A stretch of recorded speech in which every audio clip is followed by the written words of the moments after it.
I gave them a little spiel, and they loved me. The newscaster was like, "You were so great, we're so great, we're going to put you in the news. I just got the okay from my producer, you're going to be on the news, it's going to be awesome. 10 o'clock, tell your friends." So I like tweet, my Facebook, everyone, you're going to be on the news, 10 o'clock. 9:30, police shut down, everything, miscommunication about, well, a lot went on. Basically, cops came in and just shut everything down and kicked everyone out of the plaza. Channel 10 News comes on, violence erupts in Occupy Oakland. We go to the site of the violence. And they don't show me at all. And so there's this part of me that's so frustrated that's like, I'm never going to do anything that's as exciting as the violence. And I'm not going to do the violence. But I really want to compete with it. Do you know what I mean? I want to be that exciting. And I don't know how to be even after I took your class. Well, but if you recall, on the first day of the class, we talked about what drives news coverage. Yeah. Which is not in the book. But what drives news coverage, we said is 5 C's. Crisis. The first is conflict. Conflict, yeah.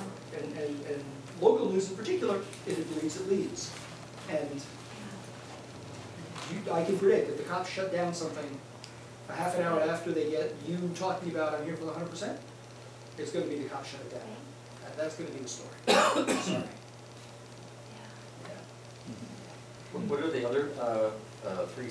What are the other two? What drives news coverage? Yeah. Conflict, contradiction, controversy, colorful language, cast of characters. And when are you next teaching your class?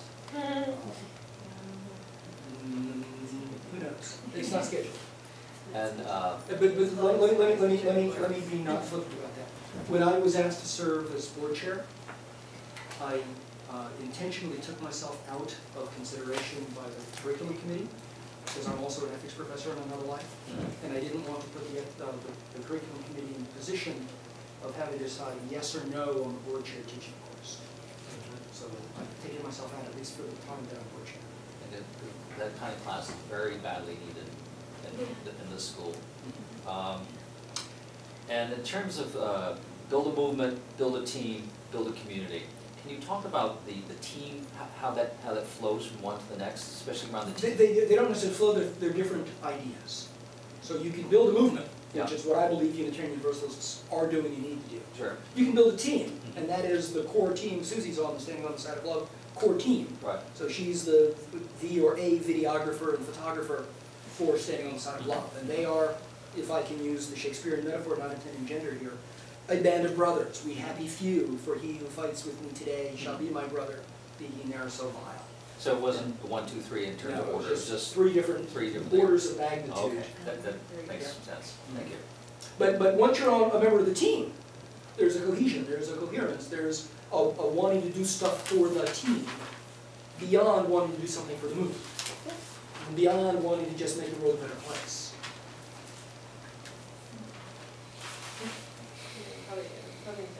My question, I'm thinking about what Gabriella has been bringing up about how to do this ethically when it could be used in either way. And also what she said about people have their own frames and they're bringing their own frames around with them. And in particular the beast metaphor with criminals, like to me like beast to most Americans is also something that's associated with like black men. Because, it was mentioned before. Right, and so I'm trying to think, I don't know what the example would be of like liberals using a beast metaphor for something good, but it's gonna trigger a racist frame that is in the minds of most Americans. So as part of the ethical, you're gonna challenge me. No, I'm not gonna challenge you. I'm gonna give you a response, okay? Well, I'm wondering if part of the way of doing this ethically is by intentionally choosing the frames as frames of care or frames of healing, like the virus frame, versus frames that people use that are already in people's minds for evil purposes. That's feminist theology, one way of. I've never studied feminist theology, but I've studied American history, so let me offer this. American society has been very good at defining the other as the beast that needs to be isolated, whether it's Japanese or Japanese-appearing people who need to be put behind barbed wire after Pearl Harbor, or people who appear to be Muslim, whatever that means, after 9/11. or if I can share my own story. My last name is Garcia. My grandfather was German, born in 1876 in central Germany, and when Germany unified, a bunch of people had to leave Germany, including the one-year-old my grandfather. And his family all shipped out to Chile. And he was raised in Chile. His name was Hesse, H-E-S-S-E. When he turned 20, he traveled the world, found himself in New York City, got on the train, found himself in Detroit, and in 1910, got a job at the Ford Motor Company in Detroit. In 1916, President Wilson was riling up an isolationist country to go to war in Europe. My grandfather was one of hundreds of Germans at the Ford Motor Company who were fired one day. And his boss came in and said, listen, no personal feelings here, it's just because you're German. We can't have any Germans working here, they won't let us have any Germans. And my grandfather said, but I was raised in Chile. And he said, but you're German. You know, your name is Hesse. You are a German national. So, well, what if I wasn't? He said, well, then you have your job back. So my grandfather crossed the river into Ontario, went to Ottawa, went to the Chilean consulate, became a Chilean national, changed his name from Hesse to Garcia, went back to Ford and got his old job back. He was able to do that in ways a lot of other people could not. But my name is Garcia because once there was a beast identified, and that was anyone who was German. And that wasn't necessarily racial. It was just the other.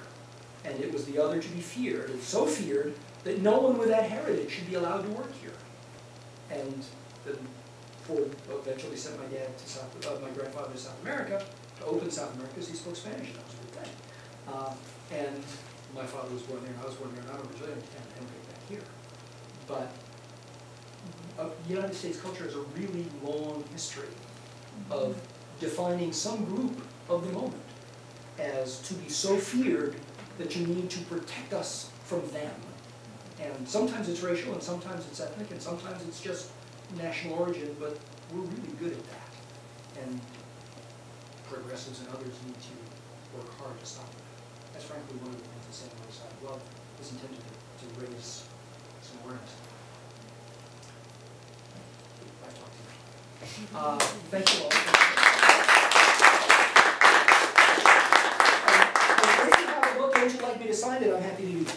Yeah, thank you so much, Fred. We went, we'll turn the lights on over there where the books are, and I think, take it. Yeah. Books. So if you want to get a book, this is your night to do it, and there's also a few more refreshments here. Please have some wine.